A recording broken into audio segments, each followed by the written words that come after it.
Hi, and welcome to the 10 Tampa Bay News Week in Review, your essential weekly news roundup. I'm Dave Wagner. Over the next 30 minutes, we're bringing you important and in-depth stories from across Tampa Bay, the stories you won't find anywhere else. We start with federal prosecutors unsealing an indictment on Wednesday, accusing 5 men of running a major international gun trafficking ring, moving weapons from Florida all the way into Canada. Officials say these guns were not just smuggled, they are linked to dozens of crimes across Canada. 10 Tampa Bay's Angelicia Bruton has what federal investigators just revealed. U.S. Attorney Gregory Kehoe announced several arrests in what he describes as a transnational criminal organization, where more than 100 firearms were trafficked from Florida to Canada. He added that this indictment names a Tampa man who was a key player in the group's operation. These firearms have been recovered at homicides, shootings, and clandestine drug labs in Canada. Kehoe says a homicide happened in Canada about a month after a Tampa resident, Tyler Corbin, purchased the firearm. The indictment says 2 men here in Florida face charges, along with 3 others from Canada. In addition to the firearms trafficking, Corbin himself is charged with the conspiracy to possess with intent to distribute fentanyl. The evidence will reflect during the course of this that weaponry was in fact paid for in several instances with narcotics. Officials say they identified a clear pattern of activity spanning June 2023 through June 2024. From the beginning, ATF set out to achieve 3 objectives. First and foremost was to objectively follow the facts and intelligence wherever they led us. Second, we identified the group's hierarchy and prioritized criminal charges. Third, we deconstructed the enterprise's pattern of activities to obtain criminal charges. Although the men weren't licensed dealers, Kehoe says Corbin legally purchased one of the firearms later tied to a crime. But don't look at this organization as just those involved in firearms. He believes a big reason behind all of this is simple. There's a lot of money to be made. Just as an example, if you go to a federal firearms licensee, you can purchase a Glock hand pistol for approximately $500. It is being sold in the black market in Canada for $5,000. Kehoe says that this investigation is still ongoing. He says that one of the men named in this indictment, Arif Juman, is still on the run. In Tampa, Angelicia Bruton, 10 Tampa Bay News. Holding vigil and searching for answers. On Monday, family and friends of a man shot to death in Clearwater honored him. Police say 2 men shot Jordan Walls and 4 other men at Fuzzy Sports Bar and Grill on South Highland Avenue. Walls died in the parking lot. The others were taken to the hospital. 10 Tampa Bay News reporter Chris Hurst spoke with Wall's sister. Jordan was a saint, man. He was literally an angel. At the same place where he died, dozens came to remember the man they called J-Dub. He's just a blessing to be around. He's gonna uplift your spirit. If you come around him down, sad, anything, he's gonna tell you life is worth living, you know. Treasure Blunt says her brother also dished out tough love. He gonna speak his piece, but he ain't gonna never tell you nothing wrong.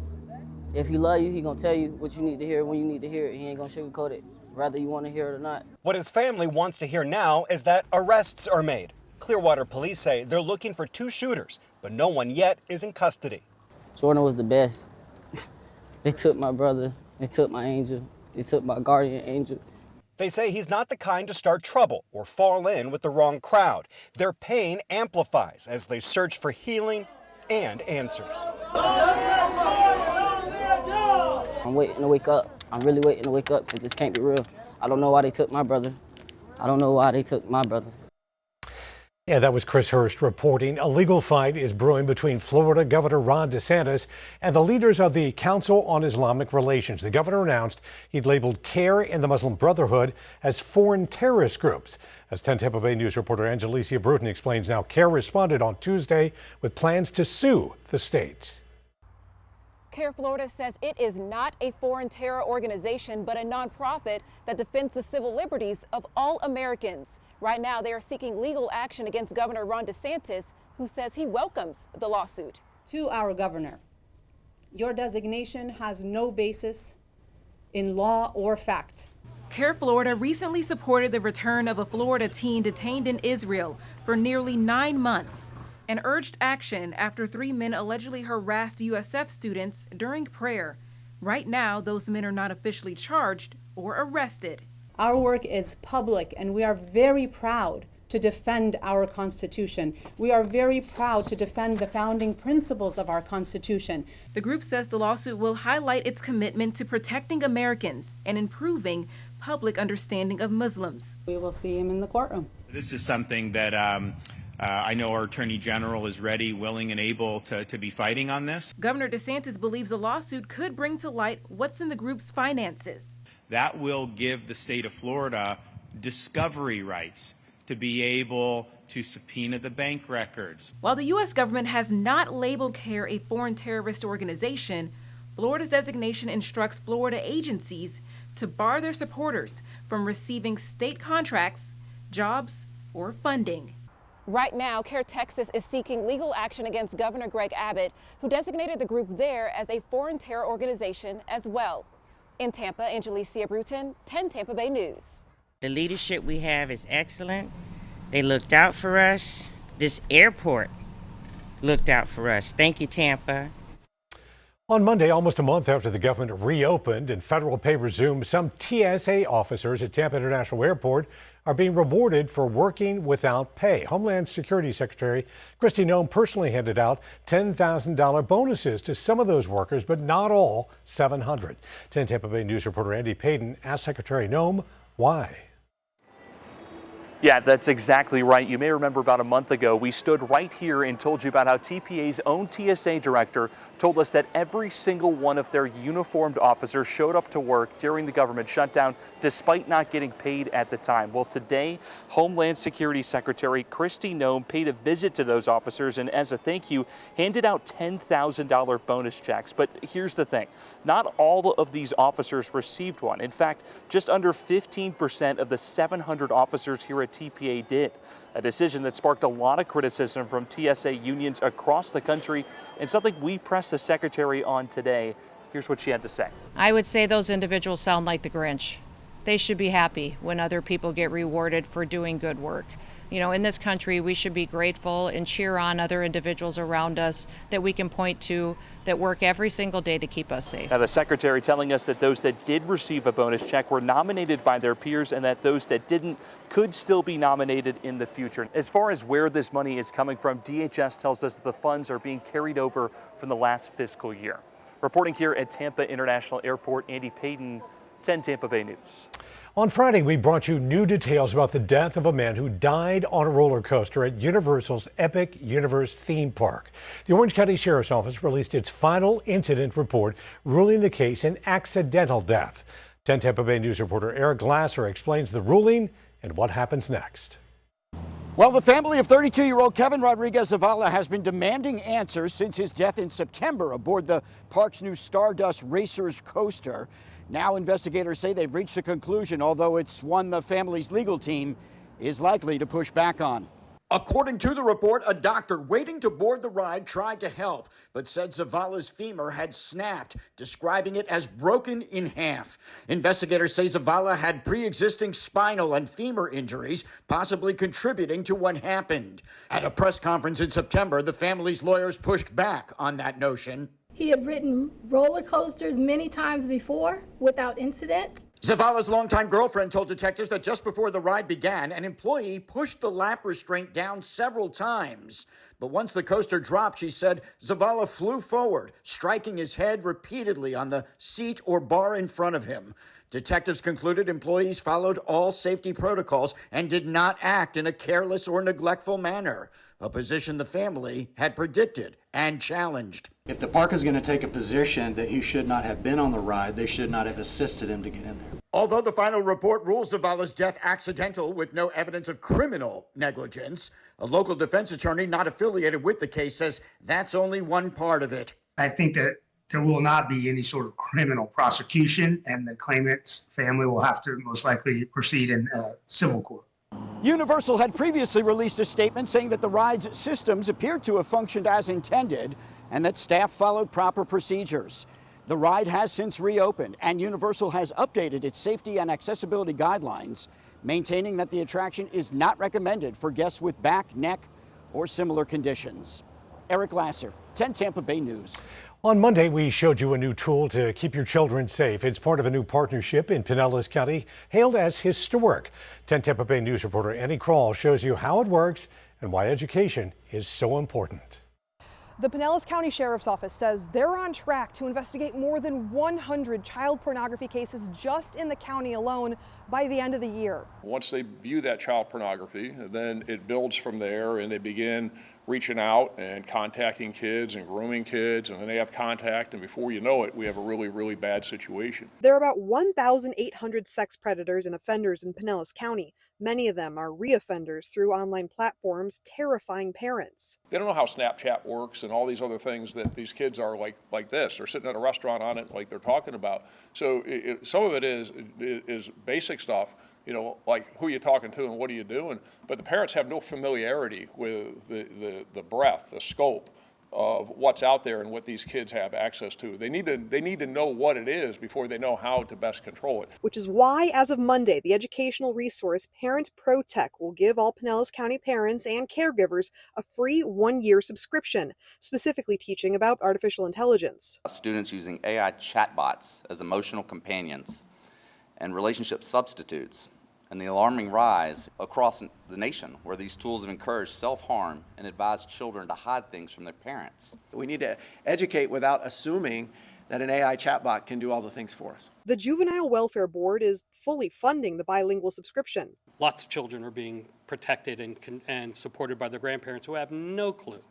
They'll barely be able to use their phone, let alone think about what's going on the computers. With the holidays coming up, and especially gift giving when it comes to Xboxes or other gaming systems, officers are asking, especially to parents, to be hyper vigilant over the next few weeks with those high-tech gifts. Reporting in Pinellas County, Annie Krall, 10 Tampa Bay News. Families visiting loved ones at a Tampa cemetery say they are shocked and angry after their personal tributes were removed. Dozens of grave covers, many with photos and personal tributes, were removed and piled together, leaving families searching for answers. On Tuesday, 10 Tampa Bay News reporter Andy Payton spoke with those families, calling on the management of this memorial park for transparency.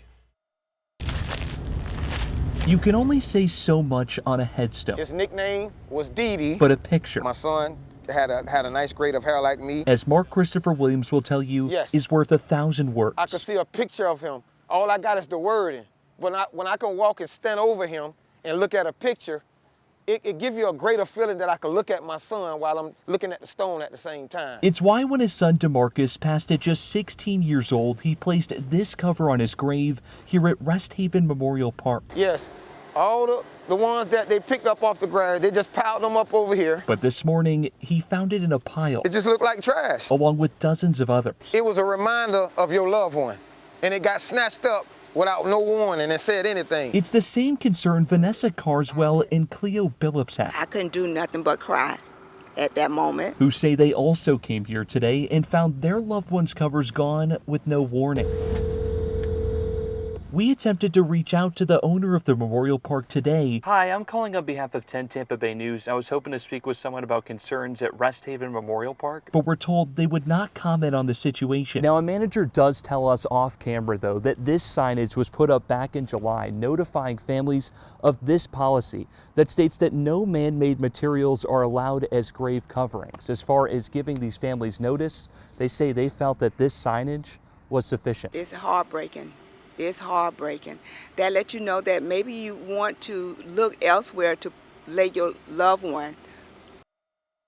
That was Andy Payton reporting. We are told this policy has been in place for as long as the cemetery has existed, but that since new ownership took over in May, it's now being enforced. On Tuesday, a U.S. senator started asking questions about the business practices of several mobile home park owners who operate in Florida, including Phillips International. Neighbors at parks owned by the company tell us they can't afford lot rent because the company is raising rates without following Florida law. 10 Tampa Bay News reporter Chris Hurst spoke to a family at another Phillips-owned park in Lutz trying to fight back. But the residents here cannot afford it. Don Tro says everything changed a year ago when Phillips International bought the Grove Mobile Home Park in Lutz. I told Phillips International this, they don't care. They do not care about anything but making money. She says the company hasn't given trailer owners a new prospectus as required by state law, but continues to raise lot rent hundreds of dollars. I don't think it's right that we have to follow the rules and the laws, and then Phillips International comes in and they don't have to do anything. Her daughter used to live next door until the lot fees became unaffordable and was evicted a few months ago.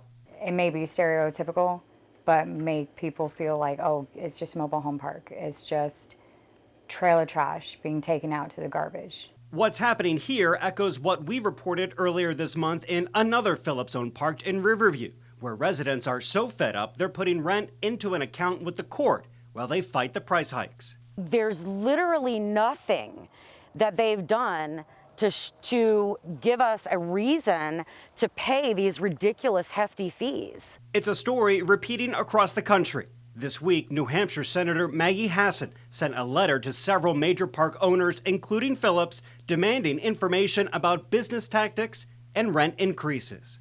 It's like they want us to go on the streets. It's sad. In Lutz, Chris Hurst, 10 Tampa Bay News. A new proposal in Tallahassee could give Florida homeowners power to eliminate their homeowners association altogether, with one state lawmaker calling HOAs a failed experiment.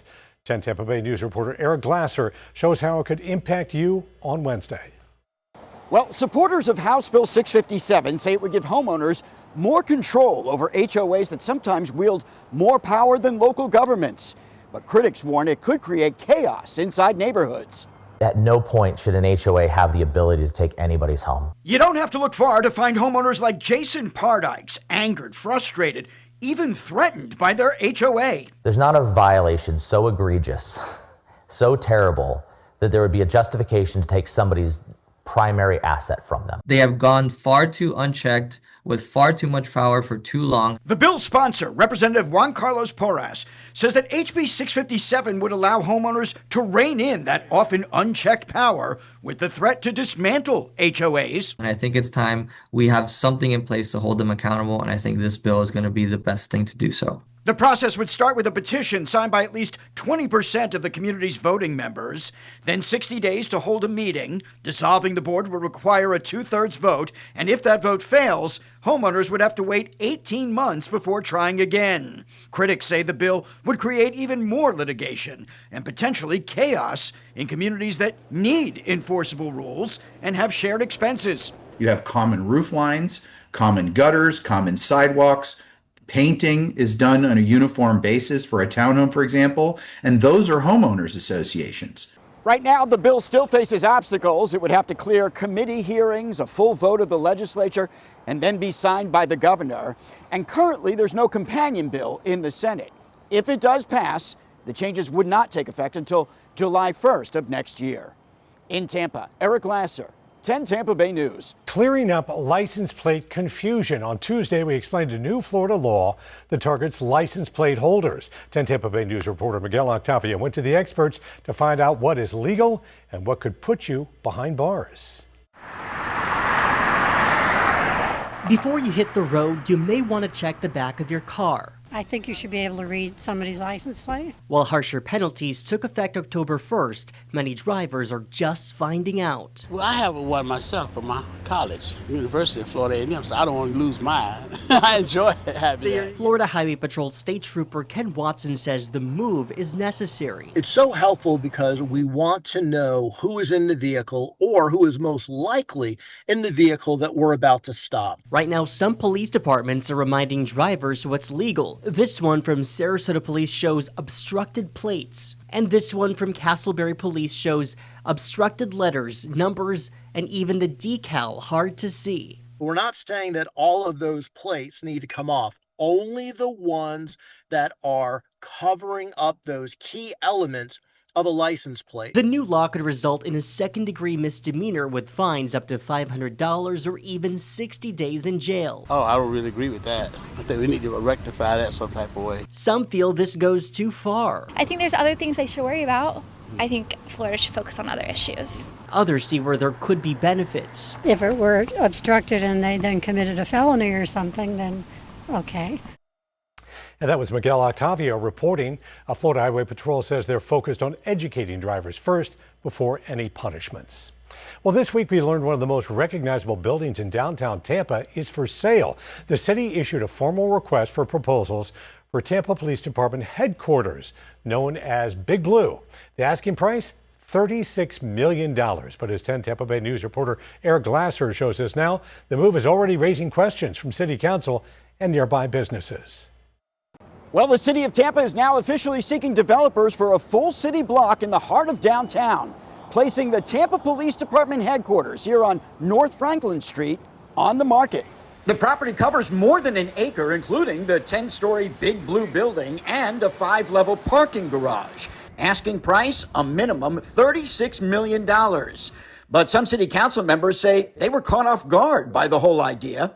It's only $36 million is what they're hoping to get for that. And we all know we can't even build a forensics facility for less than $40 million. I do not know where we're going to get the money to buy or pay for a new police station right now. Council members are also raising questions about whether the building should even be sold before considering other options. Why can't we restore it? And what happens to pieces of Tampa's history inside and outside the building if they do. What's going to happen to the Tampa Police Museum? What's going to happen to the Tampa Police Memorial that's out there? Just steps away, Heyman Jewelers, located for decades in the ground floor of the same building, also watching the process closely.